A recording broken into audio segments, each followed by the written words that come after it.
ഈ വീഡിയോയിലോട്ടൊന്ന് നോക്കൂ. ആ അച്ഛനും അമ്മയും ആ കടയിൽ മൊബൈൽ നന്നാക്കാൻ വേണ്ടി ചെല്ലുന്നുണ്ട്.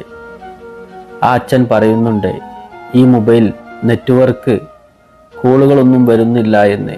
അപ്പോൾ അദ്ദേഹം മൊബൈൽ കണ്ട് ആ രണ്ടാളുടെയും മുഖത്തോട്ട് നോക്കുന്നുണ്ട്. അതിനുശേഷം അദ്ദേഹം പറയുന്നുണ്ട്, ഞാൻ നിങ്ങൾക്ക് ഒരു പുതിയ മൊബൈൽ തരാം. ഈ മൊബൈൽ ഇനി നന്നാക്കാൻ പറ്റുകയില്ല. അങ്ങനെ ആ പാവങ്ങൾക്ക് ഒരു പുതിയ മൊബൈൽ കൊടുക്കുന്നുണ്ട്. രണ്ടുപേർക്കും അത് കാണിച്ചു കൊടുക്കുമ്പോൾ അവരുടെ രണ്ടാളുടെയും മുഖത്തുണ്ടായ സന്തോഷമൊന്ന് നോക്കൂ. ഇതൊക്കെയല്ലേ യഥാർത്ഥ ചേർത്ത് നിർത്തൽ. ഇതുപോലത്തെ പാവങ്ങൾ നിങ്ങളുടെ കടയിൽ വന്നു കഴിഞ്ഞാൽ നിങ്ങൾ അവരെ ചേർത്ത് നിർത്തുക, അട്ടിയോടിക്കാതെ. അവരുടെ രണ്ടുപേരുടെയും മുഖത്തോട്ടൊന്ന് ശ്രദ്ധിച്ചു നോക്കൂ. എത്ര സന്തോഷത്തോടു കൂടിയാണ് അവർ പോകുന്നത് എന്ന്. ഇതുപോലത്തെ നല്ല വീഡിയോകൾ മറ്റുള്ളവരിലോ